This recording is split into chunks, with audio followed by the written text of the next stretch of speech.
Hey guys, SmoothJK here. This is a video that I've been wanting to make for a while now. And before we get too much new content, too many new units, I need to hurry up and make it so that, it'll still be relevant. Basically, these are the top 5 units that I think are largely ignored, possibly because they're low tier on the Japanese tier list and everything like that. But, right now in the global meta, I think they're perfectly usable and in some cases very strong. So without further ado, let's get right into it. Alright, so number 5 on this list is going to be Anne Rose, and there's a number of reasons for that. You may be a little bit surprised to see her because she's pretty much never mentioned, never used. I've never seen her before in a multiplayer game, but I think that's kind of a shame. So the reason I think she is good is because, first of all, she has 2 useful jobs, or at least sub-jobs. Bishop is a good job, of course, as a primary, and she also has Mage as a sub-skill. So basically the setup here, Holy Magic is good because, obviously she can cure her teammates and everything, but she also has access to Shining, which is a good single target nuke. And also, since she's a dark unit, you have to keep in mind that all of these spells and attacks that she can do has the dark element attached to it, but in Holy Magic she actually has a light attack as well. Furthermore, in the basic spell casting sub-skill, she has all the other elements basically that she needs: fire, ice, wind, and lightning. So if you think about her being a dark unit, having light in the Holy Magic category, and all the other elements in basic spell casting, she's able to basically cover every single element in the game. And she has some interesting passives for a mage class. So as a bishop, she can still use composite armor from her crafter job, and what that is it's a good reactive ability, basically making her a little bit tankier, take less damage from certain hits. And booster gives her a good amount of agility. So as a caster, as a bishop, normally she'd be a lot slower, but booster +1 definitely helps her in that regard. And of course, Magic +1 helps her to, have respectable damage output with both her Shining ability and all of the elemental spells. So I think she's a little bit overlooked, and she's also cute. So yeah, that's why she's number 5 for me. Number 4 is my boy Freed, who has been unfortunately a little bit of a meme in the community.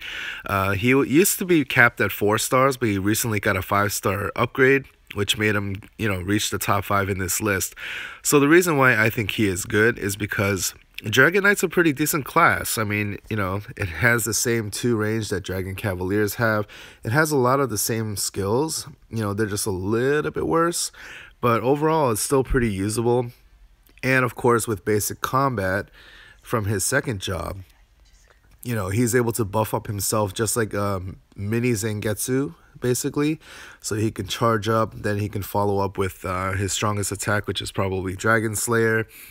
And, it's not too bad at all. I mean, dishes out good damage. He's a light element unit, and there's quite frankly not too many good damage dealing light units right now, other than like Suzuka and a couple others maybe.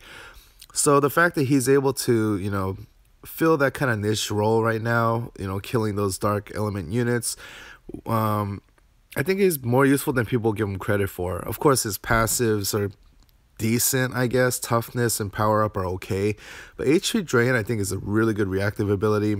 It basically makes him more survivable.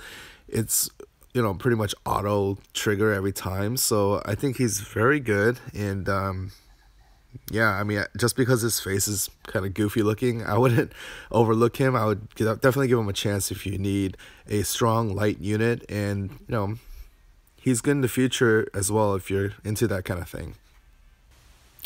So number 3 is Kazaa.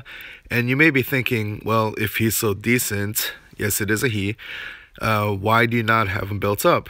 Well, the reason is because early on in the game, I was lucky enough to pull a couple of Yomis and Lucians and things like that. So I was kind of set with wind attackers. I also got Bolt pretty early on. But for those of you who don't have a strong wind attacker, Kazaa is a great alternative. And the reason is because Martial Artist, once again, is a very solid job. And it's unlocked from job 2, which is easy to get.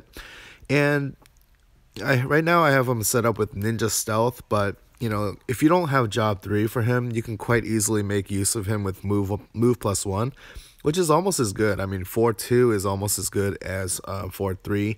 So yeah, I mean, combat's always useful. The skills are very solid.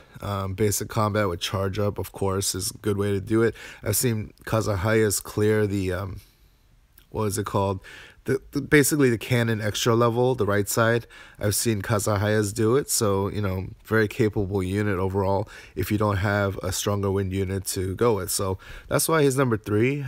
He is a trap, but I think that he's a good budget unit. And also, I forgot to mention that if you want to kind of have some fun with really high mobility, if you look at this, he has 6 move, and the reason is obviously because not only does he get the ninja job at job 3, but he also has the move plus 1 passive from his thief job. So he's also a unique unit that can move really, really far if you, for whatever reason, needed him to. So yeah, pretty interesting stuff, and that's why he's number 3. So number 2 on the list is Melda, and I have to confess that initially I completely overlooked her myself, and the reason for that is because when I looked at her jobs, I was like, okay, these are all basically job 1s. Beast Tamer, Thief, Samurai. But the reason why I kind of discovered along the way that she was actually better than I thought is because she's kind of unique in that, first of all, Beast Tamer is a pretty decent job on its own. Has good mobility, has good agility, decent damage, and good skills. But unlike most Beast Tamers, she also has access to a very powerful passive from the Samurai job, which is Single Blade, of course. Now, Single Blade, as I've mentioned many times before, does have that stiff agility penalty. But because she's a Beast Tamer, and that's a fast job regardless, and has the Feral Kid passive, which increases your agility further, she's basically able to offset the downsides of Single Blade while enjoying the high attack, which is why her attack is much higher than you might expect from a Beast Tamer. So I think that, in addition to the mobility, she's actually still pretty fast. 115 is above average, even with the Single Blade, and she's able to dish out good damage. Very, very solid unit, and I'm enjoying using her a lot, especially for farming and things like that, because she gets the job done really well. And yeah, I mean, just really solid unit that's fun to use. So I overlooked her initially, but if you happen to have pulled her a lot and you're not really using her because she's considered low on the tier list or whatever, take another look. I mean, maybe if you have that job 3 unlocked, it should be really powerful. Even with just job 2, I mean, she gets that extra mobility. She could be like a 5 move, 4 jump Beast Tamer if you wanted her to be. So yeah, she's a very good unit, fun to use. Now, number 1 may not be a surprise to people who have been watching my videos recently, but yeah, I think far and away it's got to be Rita. And the reason I'm putting her here is because I still don't really see her being used all that often, even in arena or anything like that. And she's also pretty accessible. I mean, you can farm her shards now. I'm 1 away from her job 3, which is going to be really nice. But yeah, I mean, even with just job 1 and 2, she's very, very usable. I admit that I was underestimating Shrine Maiden for months. And then I finally saw someone in the arena basically use her as a Shrine Maiden with the basic sorcery subskill, which is from the Sage job. And yeah, she basically buffs herself with Fierce Spirit, Summon or whatever, and then she'll just run around being pretty tanky actually, and then casting spells on you and just nuking you with 1 shot. So I was really impressed with that Rita, and ever since I've been building her up. And if you have to, you can actually just hit them with a melee attack, and she does good damage as well. So she's a very solid unit. You can feel safe pretty much bringing her anywhere. Counter magic is pretty strong and scary. Mind up is probably the one that I'll get rid of once I get my job 3, because her job 3 is ninja, and I would love that extra mobility with ninja stealth.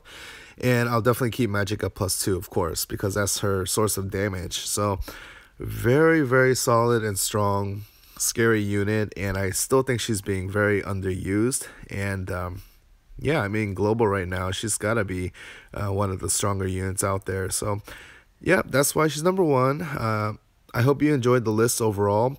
The purpose was not to make it like a free to play friendly necessarily. The point is that, when you pull on all these banners that keep coming, you may be pulling these units and not even really knowing that you're collecting all these shards. That's what happened with me with a lot of these characters. I just kind of ignored them because they're quote unquote low tier. But if you happen to collect enough of them and unlock the necessary jobs, they can be very usable. They can be very, very fun to use and very strong right now. So that was the purpose of the list, not necessarily to find the units that are good from job 1 or even job 2. But hopefully you guys understand that and enjoyed the video. Maybe got you thinking about some of these units that you may have stashed away. So anyway, take care, guys. I wanted to make this video, and I'm glad I did it before everything starts coming toward us. So, yeah, let me know what you think. Let me know if there were units that you felt are really strong that I missed. There were probably a couple in my mind that I wanted to cover as well, but for various reasons I didn't. So, yeah, take care, guys. I'll see you guys next time. Peace.